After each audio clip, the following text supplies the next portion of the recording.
Many people talk about the positive impact photography had on their mental health. They talk about photography as therapy, as a tool to overcome depression and anxiety, as a tool to forge connections or to make meaning in an otherwise meaningless world. And I think photography can do that. But strangely, not a lot of people talk about photography as a catalyst of depression, anxiety, or doubt. And that's a shame, because many creative people, not just photographers, deal with mental health issues as a result of their work and their creative practice. I'm making this video for those of you who, like me, struggle with self-doubt, imposter syndrome, and other issues like depression as a result of our creative practice. I'm no therapist or counselor, but I wanted to share with you a few ideas that helped me get out of a funk I recently experienced, in the hopes that, should you experience something similar, they will help you too. I just got back from a 2-week trip to Italy, where I was leading an educational program in Rome, Florence, and Venice. At night, and on my free time, I drifted through the streets looking to make photographs. I walked along the Venetian canals at night, through the bustling streets of the Eternal City in Florence, all the while snapping photos. Now, I usually don't preview my images in my camera after making them, preferring instead to keep moving and keep shooting. But after reviewing my images a few days later, a strange feeling washed over me. It was like a wave of sadness, of insecurity, of doubt. In short, my work, my poor work, I should say, depressed me. Sure, I got a few keepers here and there, but after so much work, so much walking, and so much attention, having only a few good images made me question myself. I missed many shots for whatever reason, whether shooting from the hip, or user error, or poor composition. To be sure, I'm the reason why I only got a few good images, but I cannot deny that. But I think the toxic part of this experience comes when I beat myself up because of it. My self-talk borders on abuse. You're not trying hard enough. You're not good enough. You're a fraud. You should have done this or that. You're an idiot.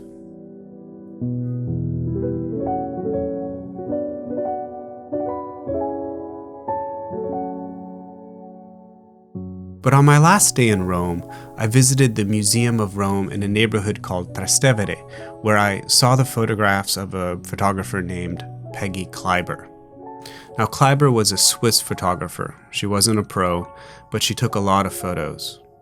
And a few years ago, after she died, her family discovered a few suitcases holding some 15,000 negatives. It's a lifetime of photos. Some of the photos on display in the museum were simply brilliant, but some of them, in my opinion, weren't that good. But this exhibit helped dispel the clouds that had gathered because it reminded me of a few important ideas. And these ideas are ones I think all photographers ought to remember from time to time, especially if they're feeling down about their work or they're hard on themselves. Photography is a way of life. It's a way of living. It's a lifestyle. Sure, the photographic image or product is important, but many photographers are compelled to make images. They're obsessive. They're hoarders. They collect more images than they can actually use. Some of us make photographs for the sake of making photographs, to record, to document, to see, to meditate. It gives meaning to our lives. The actual photograph is secondary to the act of making photographs for many of us, which is to say, a collection of good or bad images is beside the point. The process is as much the point as the product. Going out to make and capture images is the end in and of itself. Photography is an atelic activity, which is a fancy way of saying that photography is sometimes an unending process. It is like dancing or playing music. It is often done for its own sake and not for any particular goal or end. And I think when we have a goal or end in mind, or when we idealize our work before it's even done, when we pre-visualize our work, when we have high expectations, or when we pressure ourselves to produce a certain kind of image, we run into problems. The remedy here is to remember that photography is a way of moving through the world. It's a record of our experiences. We do it for ourselves, not for some external validation. Photography is a form of art, and a bad photograph for me might be a good photograph for someone else. What is good or bad is a value judgment. It's an aesthetic judgment. It's a matter of taste, and you can't please everyone, not least yourself, all the time. When I saw Kleiber's photographs in the museum, I didn't like some of them. I didn't connect with some of them. But someone, somewhere did. And just because we can't see the beauty in what we create now doesn't mean we or someone else won't later. And besides, Kleiber, like Vivian Maier, made photographs for herself. And that was the point. The remedy here is to remember not everything you will do will be good, whatever that means. Think about your favorite musicians or your favorite artists. Even they produce work you don't like from time to time. So don't be too hard on yourself. At the museum, there were contact sheets on display.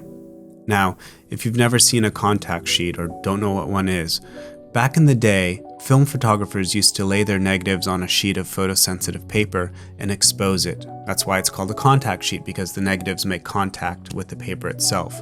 They'd have one sheet per roll of film. Anyway, the museum had contact sheets on display, and Peggy Kleiber circled the frames she liked and wanted to enlarge to make proper prints. This is a common practice. There's a book, it's called Magnum Contact Sheets. It's a great book that dives more deeply into this practice by some of the world's best photographers. But what this reminded me of is that even in one roll of film, say 36 exposures, a photographer would often select only one or maybe two images to print. One or two good images per roll of 36. That's like 5% success rate, right?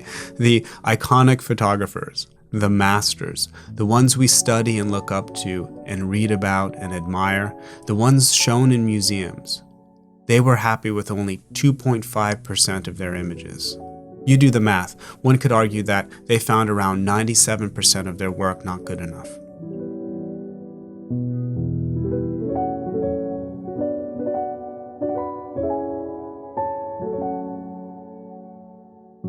Now that I'm home from Rome in Italy, I'm reviewing some photo books I have laying around, and I remember that a good image need not be technically flawless. It doesn't need to have zero noise. It doesn't need to be tack sharp. It doesn't need to be formally perfect. Art and beauty and aesthetics don't work like that.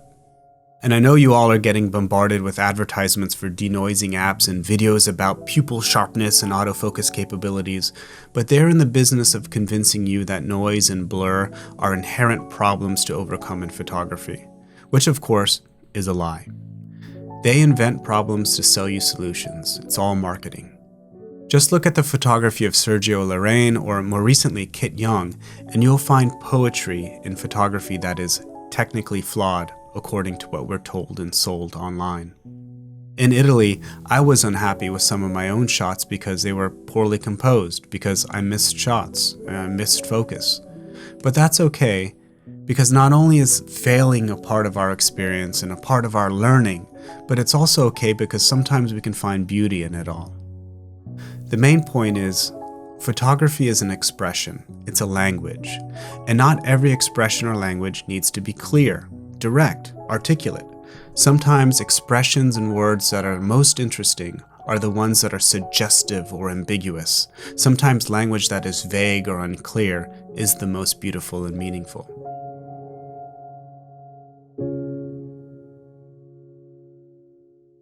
The last point here I want to say is this. If you're feeling down or uninspired, it's a massive unlock to visit a photography exhibit.